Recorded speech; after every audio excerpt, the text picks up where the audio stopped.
Good morning. This is Jason Dean coming live at you again for another Film Fanatic show. It is Friday at about 11:45. Pretty rainy day again. It's been pretty rainy the last few days again, so it's not too much of a change for us here in Mid-Coast Maine.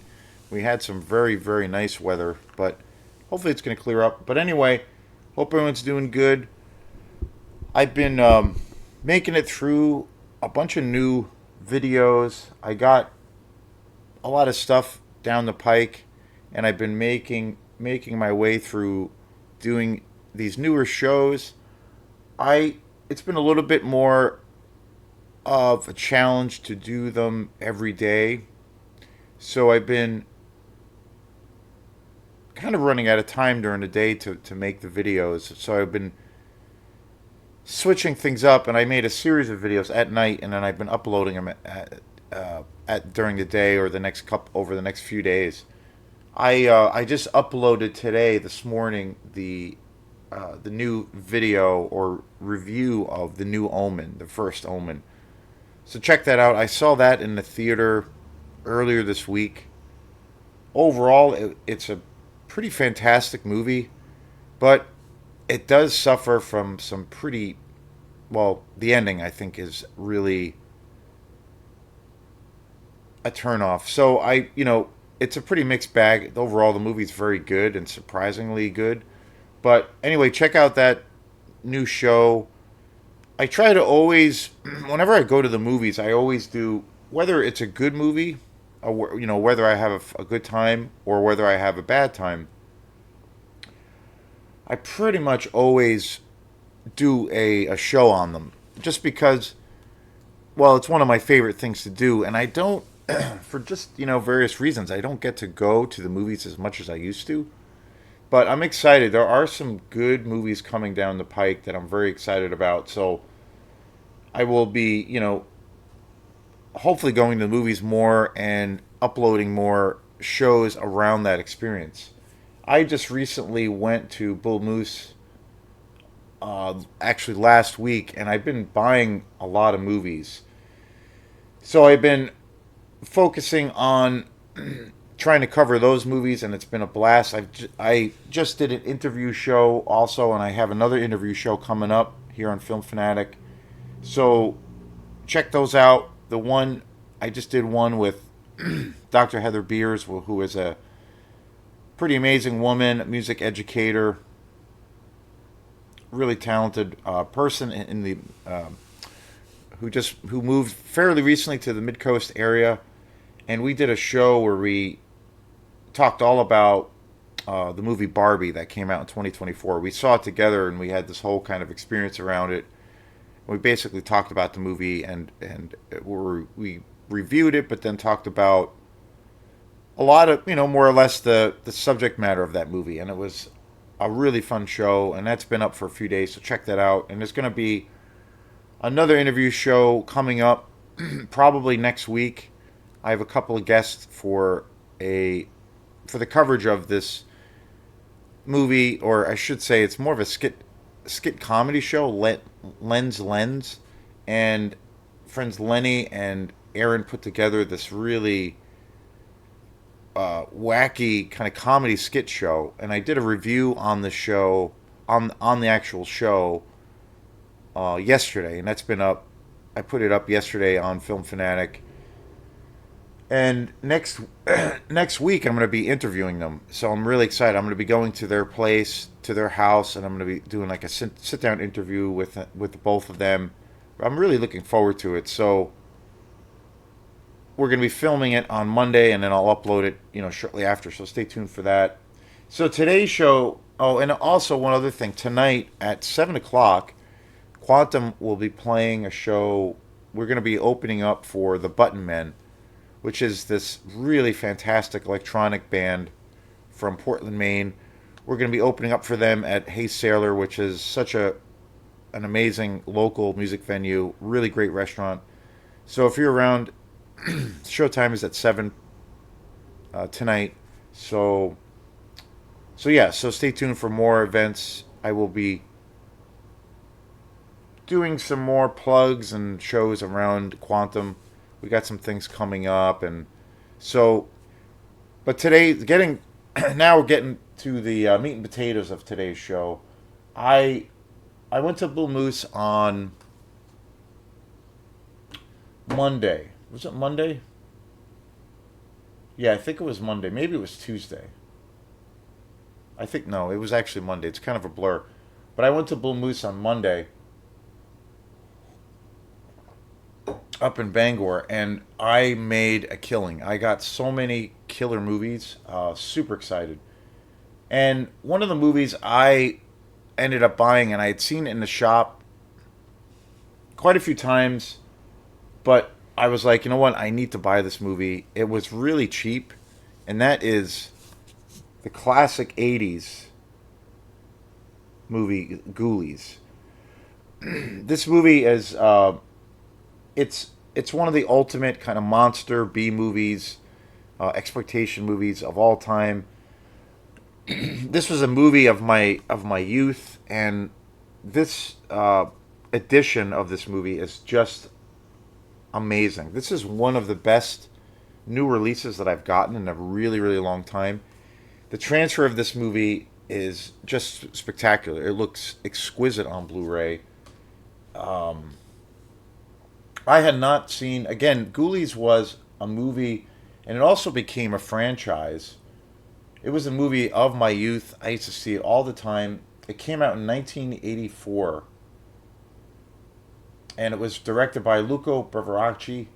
It's it is it's totally bonkers. It's totally crazy. It's insane, and it's totally hilarious. It's more of a black comedy. I mean, it really is. I would officially call Ghoulies a black comedy. It's just spectacular. The cast is so great. Peter Peter Lapis, Lisa Pilkin, Markeisha Hagley, Peter Risch, Michael Michael Dies Bar Michael Des Bars, who is the lead actor in this film, who is just fantastic, and the fabulous Jack Nance, who is probably most well known for his roles. He was in David Lynch's Eraserhead, and also probably the other big the Michael Des Bars is probably also the other, the biggest name in this movie. He was a really big actor back in the day. He he was really prolific in the '80s. I remember seeing him in virtually, um,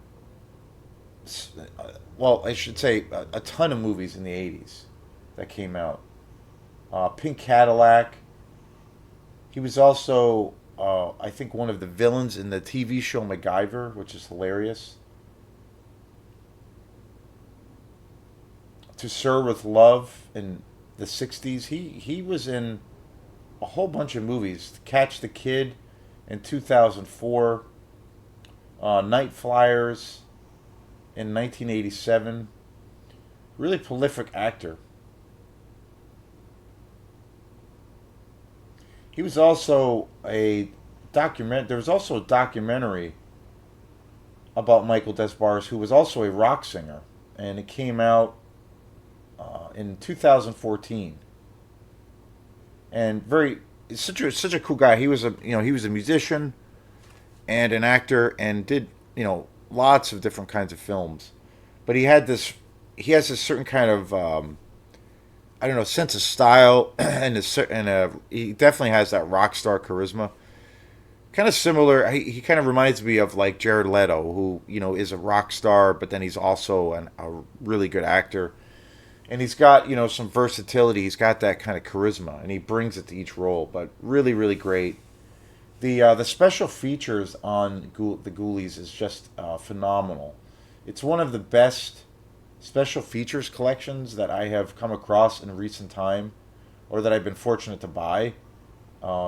It's so awesome, and it's got this really great in-depth interview with the director Luco Carvacci, who is man, he is such a character. He is so funny and so candid about how this movie was conceived, how it was directed, how he put it together, his connections in Hollywood, the various movies that he directed. He went on to become a pretty well known actor, or I should say, a pretty well known director.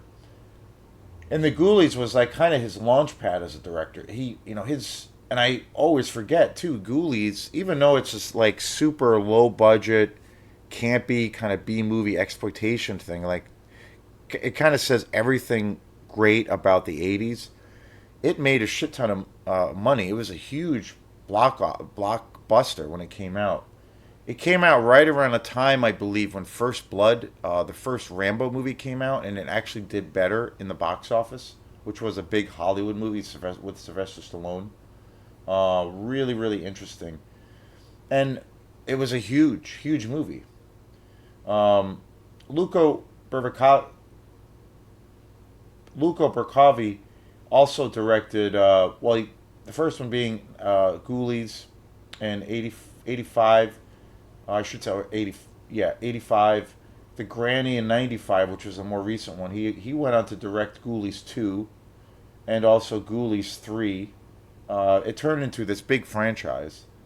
Um, Rakula in 1990, Dark Tide in 94, Frightmare in 83, Parasite in 82, American Flyers in 85, The Big Squeeze in 96, which was a very big movie, Ghoulies 4, Bittersweet, um, Convict 762 in 1997, Luck of the Draw, The Chain, Drop Zone, Pacific Heights, which is a really great Michael Keaton movie, Midnight or Sunset Heat in 92, Flesh and Blood in 79, Night Train in 2009, K2, the big mountain climbing epic in 91, which was another huge movie.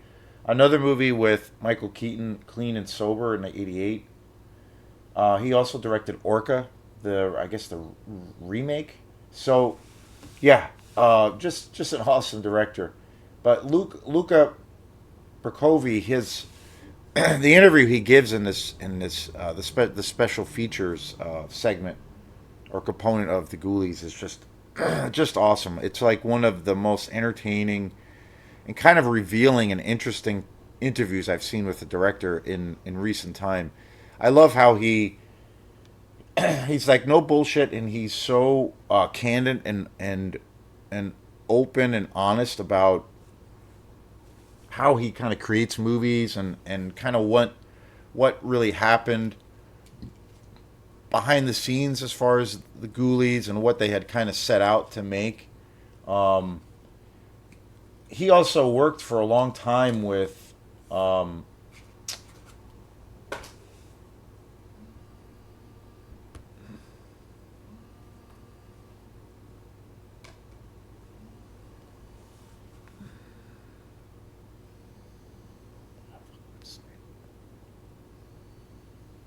why can't I ever remember his name?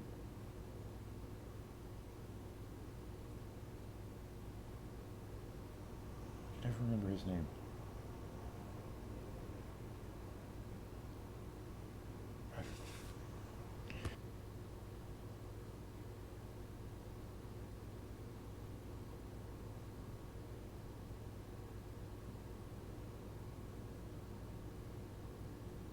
This movie was also produced. This was a movie produced by a big name in the world of exploitation, Charles Band, who was in his own right this producer and director in the world of all of these like super uber low budget movies. Really great. The Puppet Master movies. So many great '80s classic exploitation super low budget movies. And so there's a lot of great interviews, or I should say, one really great interview with Charles Band in the film, and it's great. And again, like I had mentioned before, the cool thing about this movie is like they were talking about how they were the filmmakers and the creative team behind the Ghoulies were like really into. They talked about being really influenced by a lot of the old Italian kind of giallo films, which I thought was really interesting. So they had set out in those movies, the giallo films, and the 60s and 70s, from the 60s and 70s, tend to be very serious, and they're gory and they're pretty dark, but they're definitely very serious and they're very suspenseful, and but they're serious. And so they were saying how Luca Kovaci was talking about, they really wanted to make Ghoulies, really, really serious. And it was, kind of they were taking that influence from those movies, and try to bring that seriousness or that tone to the Ghoulies. But then when they started actually filming and shooting, it was like, no, this movie is completely and utterly ridiculous. And they were talking about how, when they first were doing the special effects for the movie, and they used these puppets, and they were like intention, originally they were trying to make these monsters, really scary and frightening. But then when they saw them on set in front of the camera, they were like, these things are just totally ridiculous. They're still awesome, but they're just not really scary, and they're just really, goofy. So they just kind of adapted the movie to that tone shift.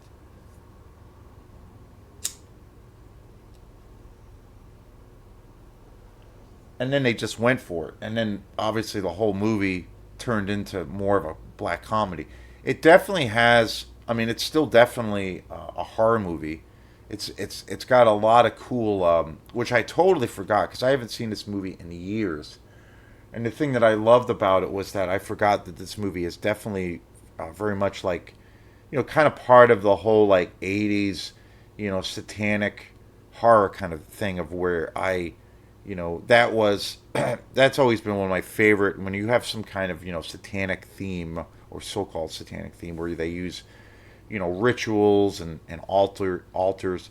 When that's a part of the movie, I love that shit to death. And I forgot that is so much, or was so much, a part of the Ghoulies.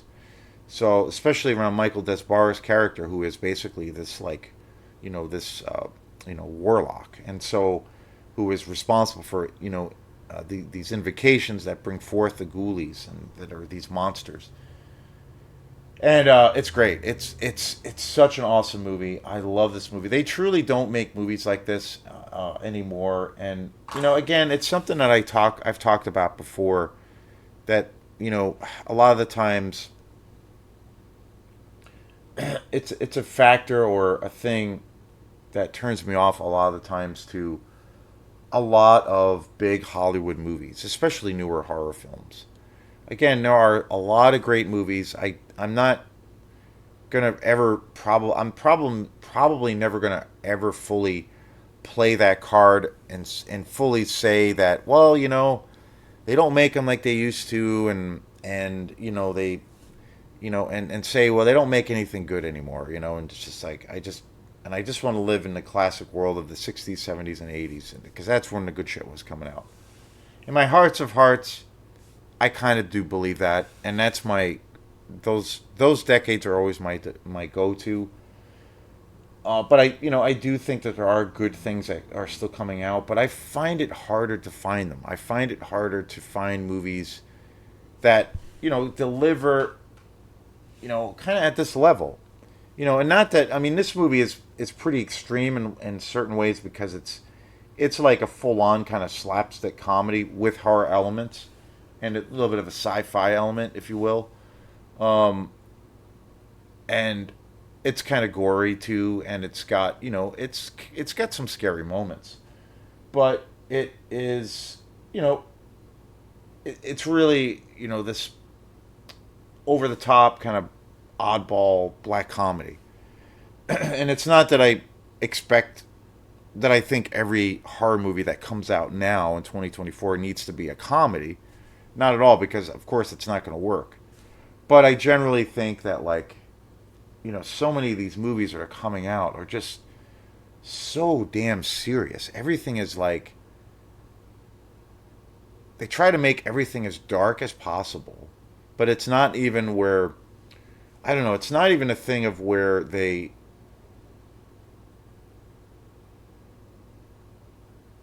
it's like they want to wear that tone on the sleeve of the film before, whether or not the movie even needs it or not. but they just want to make it really heavy and really really dark, and the characters all have to have like they all have to be really fucked up and dysfunctional, and and then the tone of the film overall has to be like really really serious and gritty and just like, and that's the thing. I get that, and I like, in a lot of ways, I love that about certain films. I like when a film has, a gritty realism to it. I do like that. I love movies that are just pure fantasy based, like the Ghoulies, for example. And Ghoulies is a hard comparison because it's much more of a comedy. But overall, I just feel like too many of these newer films are just so serious to the point of where it the heads, it's like the filmmakers' heads are slightly up their own ass. Like it becomes a little bit pretentious, and I just wish that like there was a little bit of levity with a lot of newer movies. That no, it's okay to laugh at yourself or to have like some levity in the tone. It doesn't all have to be bludgeoning, and I think that happens a lot with new horror films. Like these movies, the classic movies from the 70s, 80s. You do have these hardcore B movies, or I should say exploitation movies, that are very serious, but there's even a certain levity to it. There's, I don't know. And then you have movies like this that obviously have a big comedic element, but overall there's a levity to not taking yourself so seriously, but then also the film and the project, the respective projects that you're working on. And there's like a little bit of breathing room. It's not all like, oh, it's gonna be gritty and it's coming at you on all cylinders. It's, I don't know, but that's the thing. And in that regard, I don't think they make it. It can play into that idea or that saying of they don't make them like they used to. I think that's something that could be applied in this case.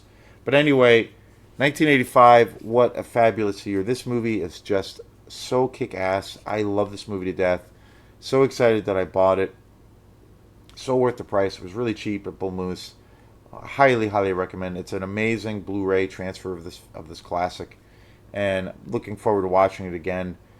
This movie was again a huge part of my childhood. I used to see it all the time on DVD, or not DVD, VHS. So amazing. So thanks again, and we will see you next time. Peace.